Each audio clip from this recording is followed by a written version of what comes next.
l'oignon, en juillet, normalement, devrait être dans des conditions sèches pour arriver à une belle qualité. Puis là, il pleut pratiquement tous les jours. Ici, on avait l'ail. L'ail a été récolté la semaine passée. Et là, ce qu'on est en train de préparer, c'est l'établissement des verdures d'automne. Alors ici, ça va être les laitues d'automne qui sont en caissette, qui sont prêts à être transportées. Ça va être fait aujourd'hui. À côté, ça va être les verdures d'automne qu'on va établir par semis, donc la roquette, les épinards, la moutarde, le mizuna, beaucoup de mâches. On met beaucoup de mâches parce que la mâche, ça résiste beaucoup au froid. Donc, on peut récolter de la mâche pratiquement jusqu'au mois de décembre et ça fait des super de bonnes salades d'automne. C'est très savoureux, la mâche, et ça l'aime le temps froid. Donc, la mâche, c'est une très, très belle culture d'automne pour nous.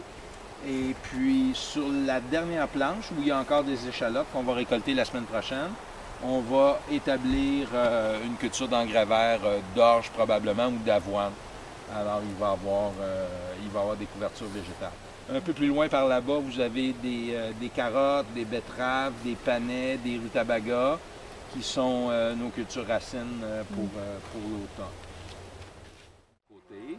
On va récolter l'oignon à peu près dans 2 ou 3 semaines. On va les étaler dans notre salle à manger pour les faire mûrir, bien sécher. Une fois qu'ils sont bien mûrs, bien sèches, on taille la tige séchée, on enlève les petites racines et on les entrepose dans des poches. Et pendant l'hiver, on mange ces oignons-là. Et là, je fais une sélection. C'est-à-dire qu'une fois par mois, je vide mes poches. Tous les oignons qui ont germé prématurément, qui ont ramolli, je les élimine, bien, je vais les manger quand ils sont mangeables. Et rendu au mois de février, là, je fais ma sélection des bulbes mères. C'est-à-dire que je vais me sélectionner 60 bulbes qui sont encore bien durs, bien fermes, qui n'ont pas germé, et je les fous au réfrigérateur. Et c'est ceux-là que je vais mettre en terre au début mai. Alors là, je les mets en terre à 4 pouces de profondeur. Au début, ça fait un petit développement végétatif, ça fait un petit peu de feuillage. Et au mois de juin, début juin, les hampes florales commencent à se développer. Ça fait ce qu'on appelle des ombelles. Les ombelles, c'est des agglomérations de fleurs. Les fleurs sont fécondées par les insectes. Ça prend absolument du pollen d'un plant pour féconder les fleurs d'un autre plant. Ce n'est pas des espèces autofécondes, donc il faut absolument qu'il y ait un transport de pollen d'un plant à l'autre. Les fleurs sont fécondées. Une fois fécondées, bien, il y a des capsules qui se forment. Là, ça commence tranquillement. Là, on commence à les observer. Et à l'intérieur des capsules, les graines de couleur noire se développent. Alors, quand ça va commencer à brunir tranquillement, on va venir les tailler, on va les rentrer à l'intérieur, on va les laisser mûrir pendant plusieurs semaines pour que ça devienne bien, bien sec. Après ça, il faut les frotter pour libérer les semences, tamiser tout ça. Non, en fait, avec l'oignon, on met ça dans une grosse bassine d'eau et toutes les bonnes semences descendent dans le fond et tous les débris et les semences creuses vides flottent. Donc, on les élimine tout simplement avec un tamis. Alors, cette année, ça va très bien. Voyez-vous, il n'y a pas de maladie sur mes plants. Je suis très, très content parce que l'année passée, à ce temps-ci, les tiges étaient toutes noircies. Alors là, ça va vraiment très bien. On a vraiment une très, très belle production. Et je crois que ce qui a beaucoup aidé, c'est de mettre les bulbes à 4 pouces de profondeur. Ça améliore beaucoup la production. Alors ça, c'est la technique pour les espèces bisannuelles, comme le panais. Voyez-vous, ça, c'est du panais qu'on a laissé en terre l'automne dernier. Il a fait son développement végétatif au printemps, puis là, il a fait ses hampes florales. Et là, les semences sont formées là, maintenant, elles sont en train de mûrir. Alors, si on a du beau temps sec, on va avoir une belle récolte de semences de panais.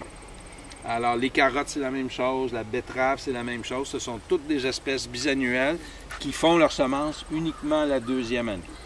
Contrairement à la tomate, le poivron, l'aubergine, qui sont des espèces annuelles qui font leurs semences dès la première année. Alors, ici, théoriquement, ça devrait être la section des engrais verts. Mais comme on manque un peu d'espace pour tout faire ça en engrais verts, bien ici, on a fait les oignons, il y a un petit peu de bétacarde pour notre plaisir. Ça, je pense que c'est du colza. Alors, le voisin a fait du canola transgénique à côté, puis ça s'est ressemé un petit peu partout.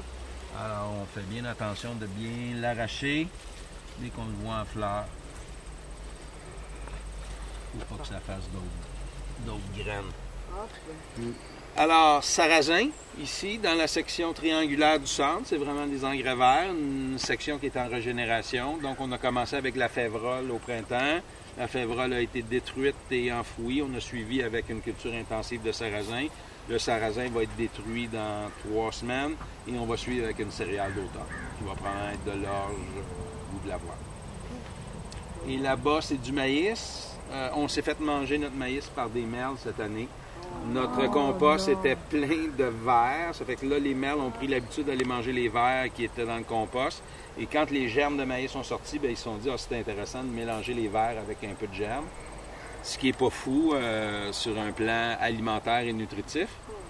Alors, on a fait un deuxième semis, puis ils ont tout mangé en une nuit. Dès que ça a sorti, ils ont tout bouffé. Il n'y en a pas. Du deuxième semis, il n'y a pas un seul plant.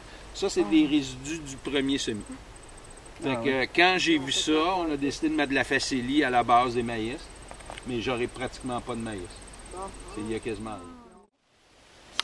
Qui est la section cette année consacrée aux plantes exigeantes. Donc, l'année passée, ici, c'était des engrais verts, d'accord? On a travaillé le sol au printemps une fois très superficiellement avec la motobêcheuse, et ensuite, on a préparé nos planches. Alors, vous remarquez que toutes les cultures sont établies sur des planches, des plates-bandes d'à peu près 1 mètre de large, qui sont séparées les unes des autres par des sentiers. Une fois les planches façonnées, on a fait nos apports de compost qu'on a appliqués sur la surface des planches et qu'on a incorporé très superficiellement au sol. Et une fois les composts appliqués, on a établi nos cultures gourmandes. Alors ici, on a notre collection de tomates pour la production de semences. Alors, vous remarquez qu'il y a toujours, entre 2 planches de tomates, il y a toujours une planche avec une autre espèce pour respecter une certaine distance entre les cultivars de tomates pour éviter les croisements, pour préserver la pureté génétique de nos cultivars. Alors, on a dans cette section 12 cultivars différents de tomates dont on produit les semences. Alors ici, sur la première planche, on a le fenouil. On a le céleri, on a le kale. Ici, on a des tomates. Ici, on a le melon. Ici, on a d'autres tomates. Courgettes, tomates, concombre tantalis pour la production de semences. Et la tomate Savignac qui est vraiment bien placée pour être au soleil et avoir une bonne circulation d'air pour prévenir le développement du mildiou. On le souhaite ardemment. Ici, devant vous, vous avez l'artichaut, qui est une plante qu'on aime beaucoup. Pour illustrer un tout petit peu les dérives de la génétique moderne, je cultivais le cultivar Green Globe pendant plusieurs années avec un certain succès.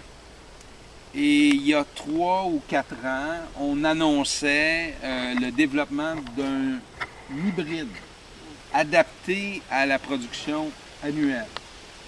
Et la difficulté avec l'artichaut, c'est d'avoir une bonne production la première année parce que l'artichaut, génétiquement parlant, est programmé pour produire seulement la 2e et la 3e et la 4e année. C'est pas programmé pour produire la première année. La première année, dans les cultures commerciales, on établit le champ d'artichaut et les récoltes se font l'année 2, l'année 3, l'année 4. Alors, comme il y avait une hybride développée pour la production annuelle, j'ai décidé de l'essayer. La première année, ça a bien été. On a eu une très, très belle production. Mais après ça, ça s'est mis à dégénérer. Les plants étaient de plus en plus petits, malades. La production diminuait. Fait que là, j'ai décidé cette année de revenir au Green Globe et je suis enchanté. Regardez la qualité des plants. Regardez la productivité des plants. Mais il n'y a pas d'uniformité dans les boutons. Mais on s'en fout dessus. Hein? C'est-tu important, ça, dans la vie, qu'ils soient tous pareils? Regardez, lui, il est pointu. Lui, il est normal. Il y en a des rouges. Regardez, lui, il est rouge. Il y a du rouge dedans. Alors, c'est intéressant d'avoir cette diversité des formes. C'est ça qui assure, à mon avis, la survie de l'humanité.